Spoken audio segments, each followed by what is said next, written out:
Ew, gotta get rid of this old Backstreet Boys t-shirt. Tell me why. Because it stinks, boys. Tell me why. I've washed it so many times, but the odor won't come out. Tell me why. No, you tell me why I can't get rid of this odor. Have you tried Downy Rinse and Refresh? It doesn't just cover up odors, it helps remove them. Wow, it worked, guys. Yeah. Downy Rinse and Refresh removes more odor in one wash than the leading value detergent in 3 washes. Find it wherever you buy laundry products. Em menos de um mês, uma família quase inteira morre misteriosamente. Mãe e 2 filhas, apresentando exatamente os mesmos sintomas, falecem em semanas seguidas, sempre às segundas-feiras. Após a segunda morte, um médico que a atendeu começa a achar estranho a coincidência. Seriam mortes naturais ou assassinatos? O episódio de hoje é o caso Maragogipe.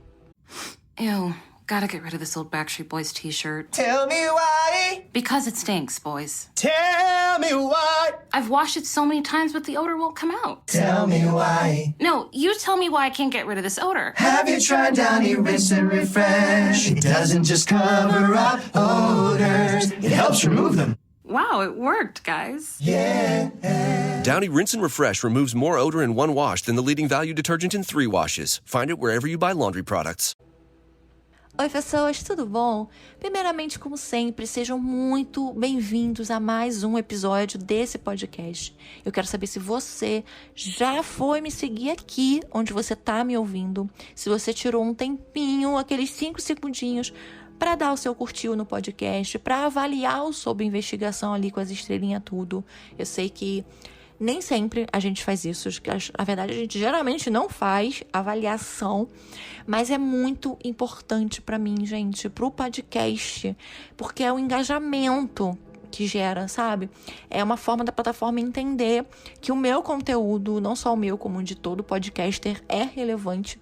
E aí ele passa a distribuir para mais pessoas, para que apareça no feed de mais pessoas como uma sugestão. Isso é muito importante, né? Principalmente porque a gente está numa plataforma que não é remunerada, né? A gente não monetiza o conteúdo que a gente cria aqui. Então, se você puder tirar um tempinho, eu prometo que não dói, gente. Não dói, eu já testei e foi sem dor alguma, indolor. Se também vocês quiserem dar um feedback por escrito ou por áudio, então, por favor, estejam à vontade. Pode ser um feedback negativo, pode ser um positivo. Eu acho até que o negativo, sendo construtivo, é até mais importante, porque só sabendo o que vocês que me ouvem, né, não gostam no Sob Investigação, sei lá, se é o caso que eu escolho, é a minha voz, se eu falo muito rápido, se eu falo muito devagar, ou se é a forma que eu conto os casos, eu não tenho oportunidade de melhorar, né? O Sob Investigação, a gente, né, na vida, a gente tá em constante melhoramento. Então, a gente precisa desses feedbacks para que a gente melhore para o nosso próprio crescimento, para o crescimento do Sob Investigação. Então, se vocês quiserem, tiverem disponíveis, façam, tá? Vocês podem me encontrar tanto lá no Instagram, tá? Vocês podem me mandar uma mensagem lá no @sobrinvestigação, eu sempre falo aqui. No TikTok também, eu tô sempre lá postando, também é sobre investigação. Se você for daquele tipo de pessoa que gosta de mandar e-mail, não tem problema, a gente aqui tem um e-mail pra você. É o sobrinvestigação com 2O no final, @gmail.com. E você também pode me encontrar no Telegram. Eu tenho um canal lá, na verdade eu tenho esse canal desde dezembro, mas eu não tava usando. Mas lá a gente vai poder conversar, trocar umas ideias, trocar casos, indicação de filme, de seriado, de documentário, de livro. Eu tenho vários livros, vários e-books, vários PDFs sobre true crime, sobre criminologia, sobre psicologia forense, sobre perfilamento criminal. Tem algumas apostilas também que eu uso para fazer pesquisa. Então, eu tô lá querendo. Entrem lá e eu compartilho com vocês o material que eu tenho. Eu vou deixar o link do Telegram na descrição desse episódio e vou deixar também o link lá na bio do Instagram também, tá, gente? Então, é só clicar que vai automático pra lá. Agora, vamos ao caso em si, né? Porque, afinal de contas, vocês vieram pra cá pra ouvir um episódio. Então, bora lá. Jefferson Eduardo Brandão, de 29 anos, e Adriane Ribeiro, de 23 anos, moradores da cidade de Maragogipe, na Bahia, se conheceram ainda na escola. Depois de um tempinho, eles começaram a namorar E aí, durante esse tempo que eles namoraram na escola, eles terminaram e voltaram algumas vezes. Como Jefferson era um ex-usuário de drogas, a mãe da Adriane, a dona Rosa, não aprovava muito o namoro. Aí, em 2013, a Adriane engravidou da primeira filha do casal, Gleice Kelly da Conceição. Na época, o Jefferson já estava encostado pelo INSS depois de um acidente que ele teve de moto em 2011. E aí, no acidente, ele acabou tendo um traumatismo craniano e um aprofundamento do crânio. Então, assim, foi bem grave o acidente. A Adriane e o Jefferson foram morar juntos, né? Resolveram que não iam casar, mas iam juntar os paninhos. E aí foram morar juntos na mesma casa. E aí, em 2016, eles tiveram uma outra filha, a Ruth Santos da Conceição. A Adriane era evangélica, ela era muito ativa na Igreja Universal já há alguns anos. E aí, em 2017, o Jefferson também começou a frequentar a mesma igreja. Depois de um tempo já na igreja, o Jefferson contou para a Adriane que ele havia traído ela com uma ex-namorada. Mas aí a Adriane acreditou no arrependimento dele, na fé que ela tinha, na fé no casamento deles, na família deles. E aí ela perdoou e decidiu seguirem com o casamento deles. Ainda em 2017, o Jefferson e outros 3 amigos da igreja foram num evento que a igreja estava promovendo na cidade próxima a Maragogipe, Conceição da Feira, que fica a uns 40,5 km mais ou menos de Maragogipe. Lá ele conheceu a Elisângela Almeida Oliveira e Valcir Boaventura Soares, que é o marido da Elisângela, e também conheceu os 2 filhos deles.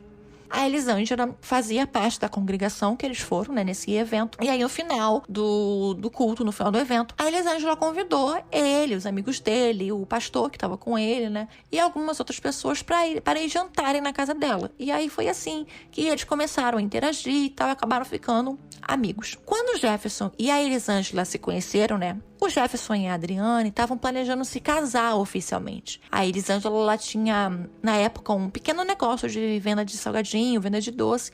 E aí ela se ofereceu para pagar pelo casamento deles, dizendo que Deus tinha tocado no coração dela para ajudar o casal. Aí, a partir desse momento, a Elisângela e o Valci passaram a ir muito para Nagé, é um distrito da cidade de Maragogipe, onde o Jefferson e a Adriane moravam. A Elisângela se apegou muito no Jefferson, inclusive ela gostava que ele se referisse a ela como mãe, chamasse sempre ela de mãe. O casal estava construindo uma casa em cima da casa dos pais do Jefferson. Então, sempre que a Elisângela ia, né, para Nagé, ela ficava na casa em que eles viviam. E aí o Jefferson e a Adriane ou iam para a casa dos pais dela ou iam para a casa dos pais dele, deixando a casa para Elisângela ficar. Durante um tempo, ela ia e ficava um fim de semana. Então, ela ia tipo sexta e aí ficava até domingo. Mas aí ela começou a dizer que ia ficar o fim de semana e ficava alguns dias. Bem, o casamento do Jefferson e da Adriane aconteceu na igreja, né? Como a Elisângela prometeu, ela pagou por tudo. A festa e tal, as despesas todas ficou mais ou menos uns 15 mil reais. E mesmo essas vindas, né, essas estadias prolongadas dela, que obrigava a Adriane, né, a sair com as filhas da casa dela, né? E a Adriane foi aceitando, né, por um tempo, até porque a Adriane se sentia muito agradecida pela Elisângela ter ajudado a eles, né? Assim, do jeito que ela ajudou. Afinal de contas, para pessoas que são humildes, 15 mil reais é muito dinheiro. Então, eles são pessoas muito humildes. Então, ela sabia que foi um custo, né? Que foi um sacrifício. Então, ela era muito agradecida. Então, ela foi relevando. Até que a paciência da Adriane acabou. Porque as visitas começaram a durar semanas. E começou a ser sempre. Aí, então, ela pediu pro Jefferson para conversar com a Elisângela. E aí, ele foi conversar com ela. E aí, ela ficou muito chateada com ele. Aí, ela foi embora e sumiu por um tempo. Não apareceu, não entrava mais em contato, não respondia no WhatsApp, nem mandava mensagem também. Ela ficou bem desaparecida por um tempo.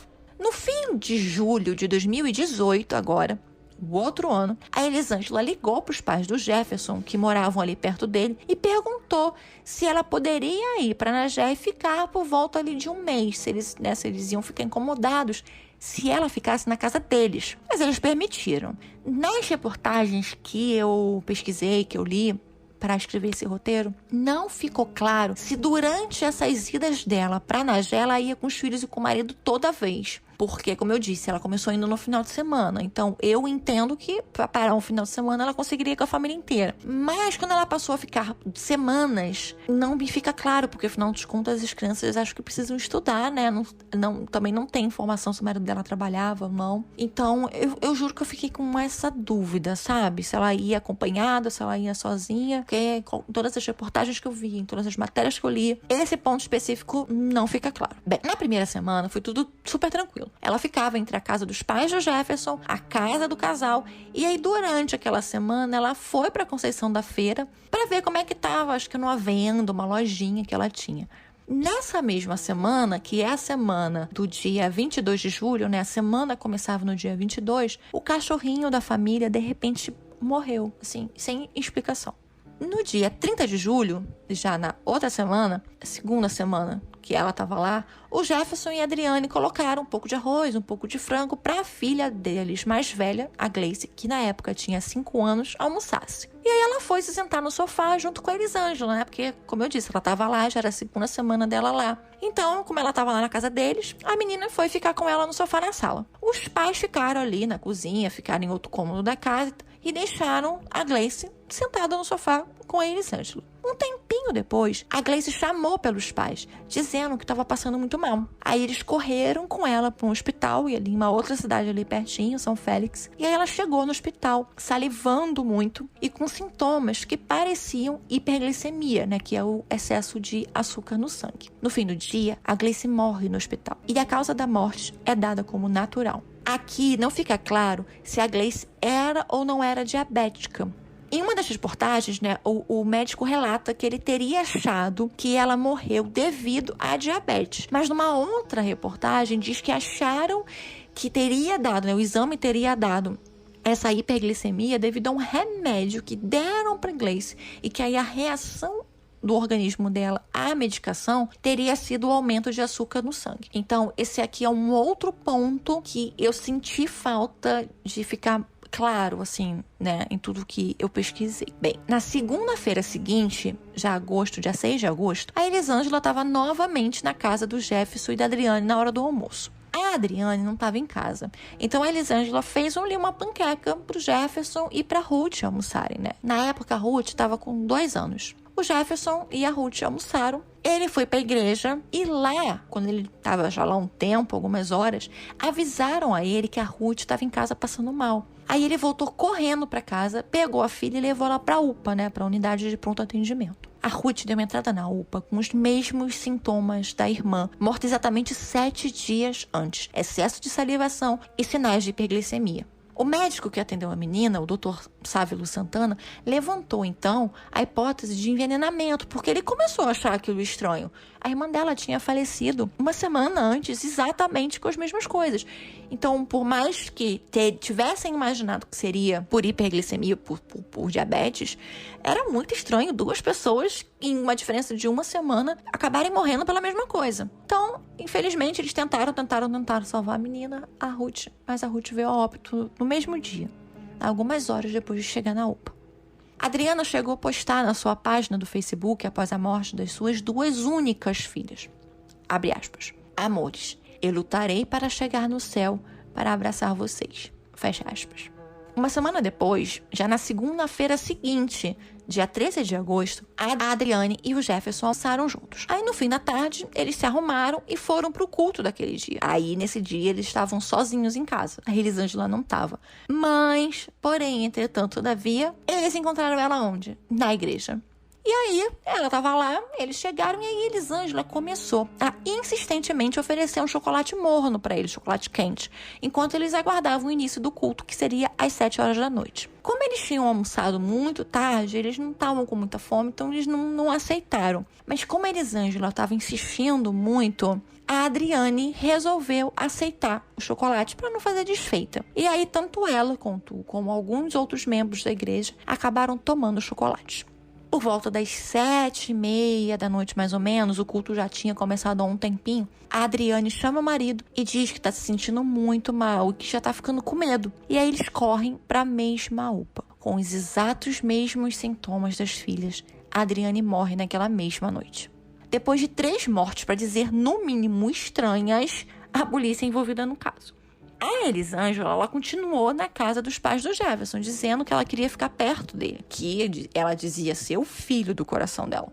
A polícia começa a investigar as mortes. Aí ela confisca o celular do Jefferson para averiguação. E aí, entre os dias 15 e o dia 20 de agosto, parentes, as famílias e a Elisângela e o Valci são chamados para o interrogatório.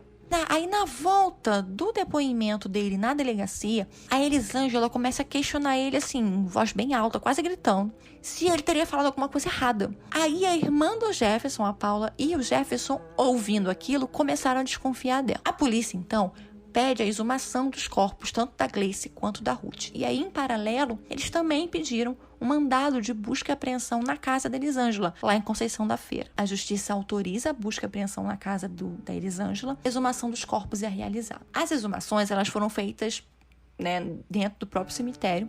Os peritos foram lá, colheram o material, né, sem necessidade de precisar tirar as meninas e levar para algum IML. O delegado responsável pelo caso, Marcos Veloso, decide pelo pedido de prisão preventiva para Elisângela e para o Valci, que a polícia alegava estar coagindo testemunhas a não contarem ou não comentarem nada sobre eles na investigação policial. Quando a polícia chega na casa dele, da Elisângela e do da Valci, lá em Conceição da Feira, a Elisângela é pega tentando fugir pela janela, você acredita? Tem um vídeo, gente, tem um vídeo desse momento. Inclusive, eu vou deixar lá no blog, tá? Pra vocês verem ela fugindo. É muito engraçado, de verdade. Engraçado. Ambos foram presos no dia 11 de outubro de 2018. A Elisângela, ela conta em depoimento que ela teve uma briga com a Adriane, por a Adriane achar que a Elisângela estaria interessada no Jefferson. E aí tiveram uma briga, um desentendimento, e aí isso teria desencadeado o fato dela ter assassinado as três do jeito que foi. Muitas pessoas naquele dia, no dia 11, foram para a delegacia protestar, pedir justiça, né? Porque, afinal de contas, duas crianças inocentes, pequenas, gente, criancinhas, muito pequenininhas, imagina. A Ruth tinha 2 anos. E a mãe das duas tinham morrido. Elas tinham sido assassinadas. O delegado havia apreendido na casa das vítimas um líquido e um chocolate para testarem. E aí, quando o laudo da exumação voltou positivo para terbufós, que é um inseticida muito usado na agricultura e que também está em veneno para matar rato, aquele famoso chumbinho. Aí esse material foi comparado com o que havia no líquido e no chocolate que foram colhidos, e ambos também continham o mesmo inseticida, o famoso chumbinho. Por falta de provas, o Valci foi solto em novembro do mesmo ano. A Elisângela ficou detida na penitenciária Lemos de Brito, no Conjunto Penal Feminino. Ainda presa, ela deu uma entrevista para uma TV local em que ela insinuava que o Jefferson teria matado a família. Eu vou deixar até para vocês ouvirem uma parte dessa entrevista. Eu falei com o cara Jefferson procurar Juruca e Josi, que são... Josi é a irmã dele, a qual estava presente na hora que Juruca falou que a Adriane, mais ou menos 15 dias antes de falecer, essa Adriane esteve lá no mercado de Juruca e ele disse que sentiu a Adriane um pouco triste. Ele perguntou cadê Dum. Ela disse, Dum está lá em cima no outeiro falando com Xena. E aí que ela relatou, vou fazer uma besteira que ninguém nunca vai entender. Mas até então, eu não falei isso em nenhum dos meus depoimentos, porque irmã Raquel, quando as meninas faleceu, foi lá e deu uma resposta a Jefferson de Deus, que disse que era Deus que estava levando as meninas para no futuro Jefferson não sofrer. Então, assim, em nenhum momento eu achei que seria envenenamento diante da justiça, diante de quem for, mas ele jamais vai negar diante de Deus isso que ele falou. Também nos meus primeiros depoimentos, quando foi me perguntado se eu sabia se Jefferson tinha alguma coisa com Xena, eu falei que não, mas no meu celular, a qual não foi levado no dia da busca e apreensão, porque eu tinha falado com o delegado que meu celular estava quebrado, e o delegado não levou porque ele estava quebrado.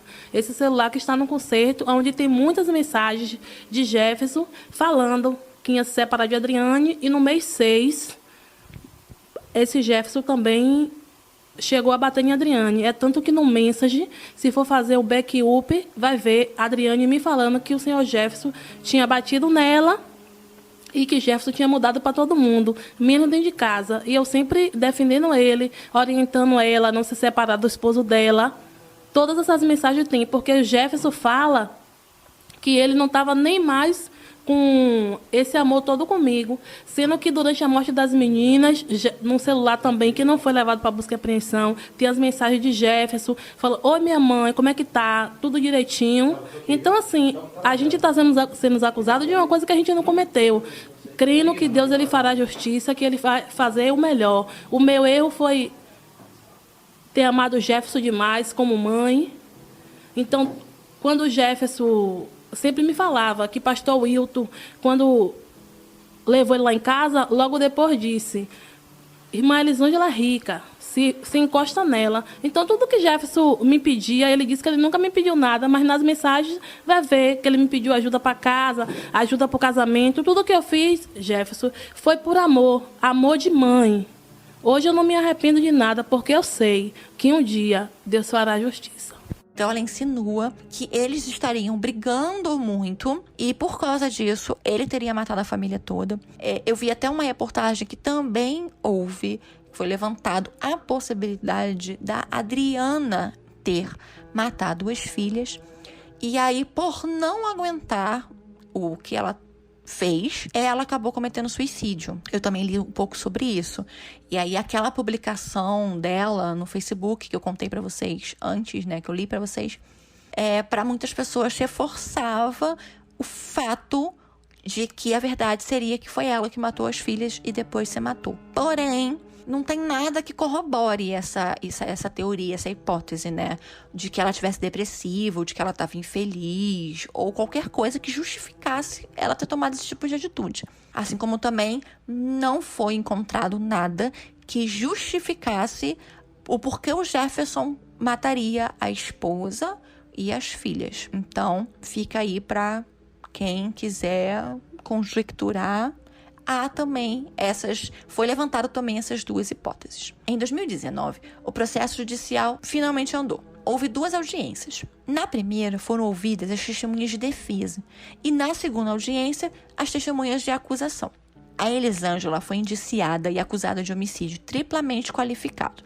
E aí as qualificadoras foram motivo torpe, dissimulação e uso de veneno. O julgamento em si ainda não aconteceu, né? Então não é um caso que foi concluído. Ela ainda está presa. Porém, vamos lembrar, né, que 2020, no início de 2020, foi quando começou a pandemia. Então, eu acredito que devido a isso, como todo o judiciário parou, então não foi possível continuar o julgamento. A última movimentação que eu encontrei no processo dela foi desse ano, em março. O advogado dela fez um pedido de habeas corpus, né? O nome dele é Richard Lacrosse. Ele alegou que a Elisângela precisava de um relaxamento de pena ou então de uma prisão domiciliar devido a problemas de saúde que ela tem, né? Ela tem diabetes e ela tem hipertensão. Ela tem também uma doença chamada bexiga neurogênica, que é um distúrbio causado por lesões cerebrais e que acaba fazendo você perder o controle da bexiga. Então, você não consegue controlar a urina dentro da bexiga, né? E aí, na prisão, né, ele alegava no pedido dele que ela poderia pegar alguma infecção, que os remédios não eram dados na hora certa, da maneira correta, então que ela poderia acabar piorando o quadro dela de saúde devido a isso. Porém, o pedido dele foi indeferido, então ela continua presa. Bem, esse foi o caso de hoje. Quem é da Bahia aí, se tiver alguém da Bahia me ouvindo, você lembra desse caso? Você tem alguma outra informação? Ou você é de Maragogipe, você conheceu as pessoas, você conhece o Jefferson, sabe como ele tá? Ele agora, não sei agora como estão as coisas. Existe uma notícia que eu li sobre ele, foi do ano passado, que ele estava terminando de construir a casa deles, né, que seria dele, da Adriane. E então ele estava morando na casa dos pais e que depois que a casa ficasse pronta, ele ia se mudar para casa. E foi a última coisa que eu li sobre ele, mas tem 1 ano isso, né? Então não sei como ele tá hoje. Então se alguém de Maragogipe ou alguém de perto estiver ouvindo, me fala depois como estão as coisas, ou se você conhecia esse caso, se você viu na televisão na época. É um caso muito triste, né?